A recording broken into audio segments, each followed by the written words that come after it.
If the coronavirus and the election weren't enough news for you, well, get a load of this. The U.S. military tonight began launching multiple airstrikes against Iranian-backed militias in Iraq.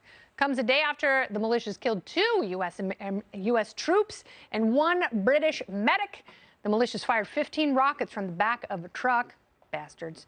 Into Camp Taji, which is about 20 miles north of Baghdad. Still unclear where the airstrikes occurred, but yesterday's attack on our base happened on what would have been the 63rd birthday of Iranian General Qasem Soleimani. If you recall, we blew him to pieces. I only had his little ring finger left. That was on January 3rd. Is it possible we slide into another greater war in the Middle East in the midst of a global pandemic? That seems like a great idea, Guy.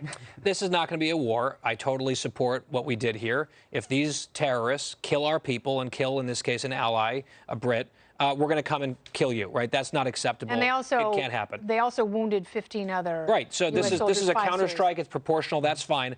The thing that I would add is Iran is in very serious trouble right now. They're reeling from the Soleimani strike. They were already having enormous problems with their economy, protests in the streets, people very angry, the populace angry about how they were spending their money. And then coronavirus is decimating not just the country, but leadership, members of their parliament.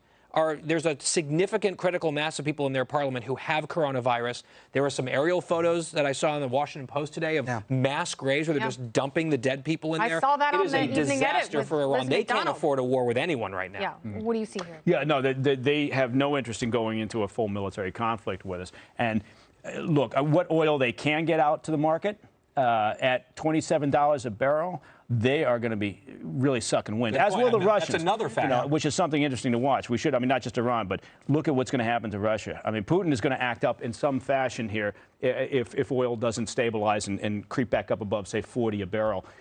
He's going to do something because he's got to do something to keep everybody in line. But they, right? That's what he does. But they cut off ties with Saudi Arabia in regards to deciding how much oil to hold back to stabilize the market. Yeah, so. This was a real tactical mistake, and you don't see that many from Putin. He's a pretty smart cat, even though, you know, I wouldn't trust him as far as you could throw him out an 8th floor window.